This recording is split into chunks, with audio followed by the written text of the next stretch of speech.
Hello folks, I thought I would do a video on weeding and how I was taught to weed. Now, as you can see down there, this whole patch looked like that right down there near that quince tree. I don't know if you can see if I can get it in there. It's not, the sun's that bright, I just have a hard time seeing the screen. But this whole thing, and you can see all the piles here that I have pulled out. I've spent I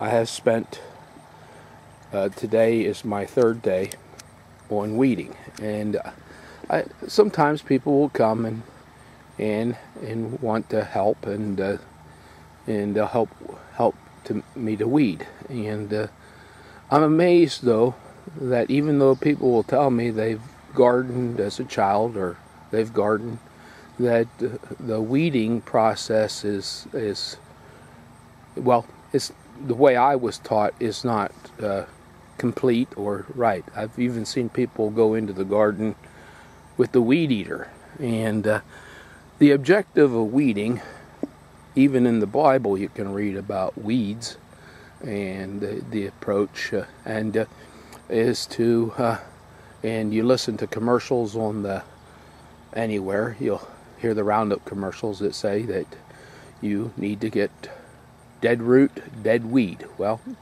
if you pull them off, and that's what usually happens when I get help, and then a couple days later I have to go try to pull them out again. And so I thought I would do a video on weeding. Now if you look over here, you'll see that throughout my garden, that's the netting over the raspberries. And you'll see there, I don't know if it's you can see it or not, but you'll see that I have certain weeds hung up in the sun, and that's because I take all the ground off. Those weeds, even though they're very tenacious, and even though they are pulled, you need to get them someplace where they will dry out and they cannot they'll grow even just laying them on the ground. Others you need to, like this, I don't know what the right name is, but people around here call it wild buckwheat. You can put on piles. You need to, and I'll show you how I do it, take the ground off the roots. I try putting the roots up in the air to make sure they dry out, and every once in a while stir the pile around.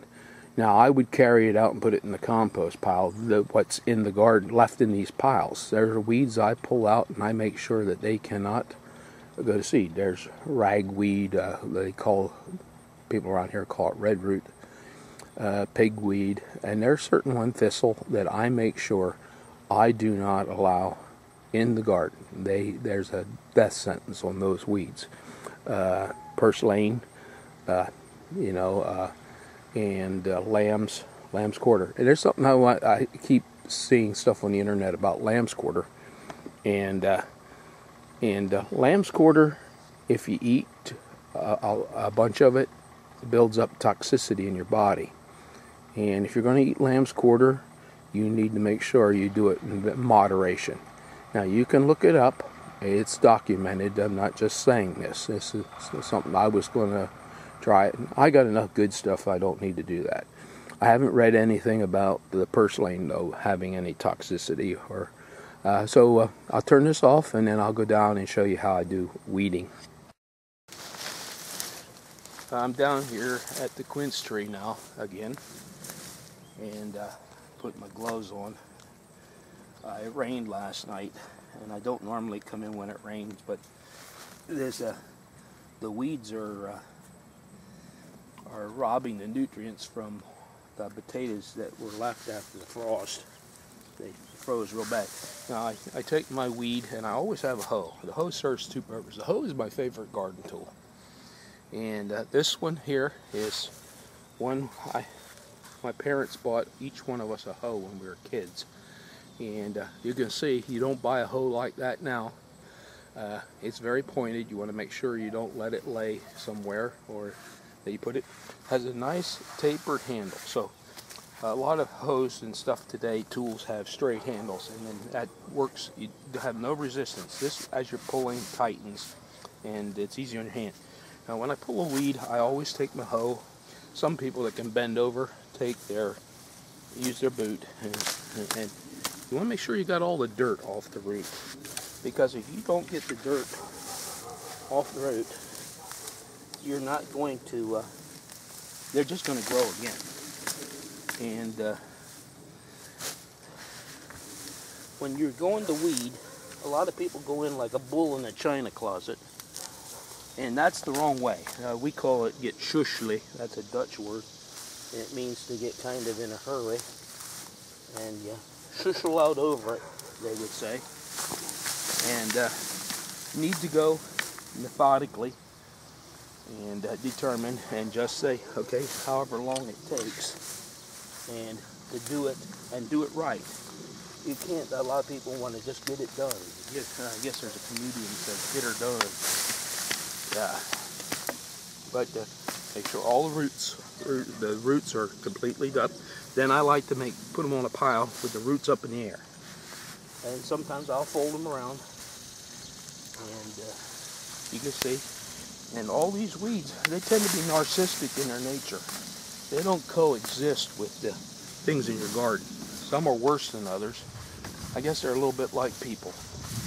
You've got the narcissist who only cares about themselves. And so when you go to weed, and I've been at this patch here, and it's almost done. And the rain has made it a little easier, but these weeds will soak up all the moisture and all the nutrients in your soil, and then your potatoes look kind of sickly like these do right now. Hey, thanks for watching.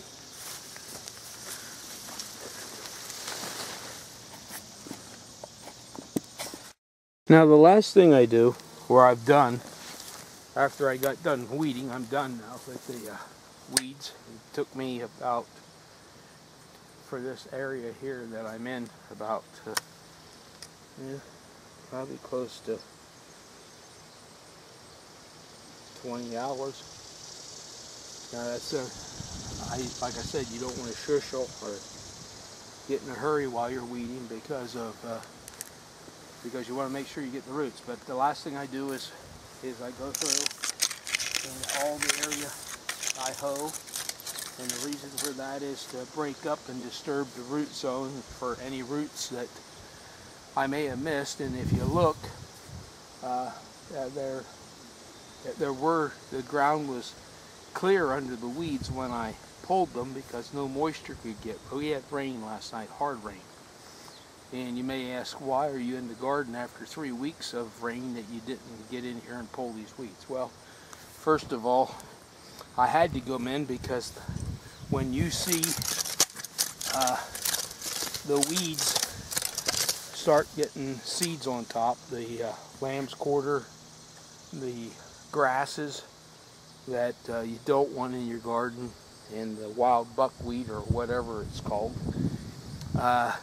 you need to get in and get it because you don't want it to go to seed. And it's that time of year. We're past equinox, and now everything's going to try to make seed, whether it's little, big, or what. And because the big weeds made a canopy, and the moisture underneath these weeds, even though it was raining, it was dry. It rained several times yesterday, and I could still weed. But now that it rained really hard last night, what has happened is there are weeds, some of them 1.5 inches already, like the sweet potatoes I showed you how fast they rooted, are popping up all over the place. And for the next couple of days, if I can do it, I need to come in because the seeds that are in the soil are starting to emerge. And I need to keep the root zone and the top of the soil worked, because the little weeds will soon become big weeds. Hey, once again, thanks for watching.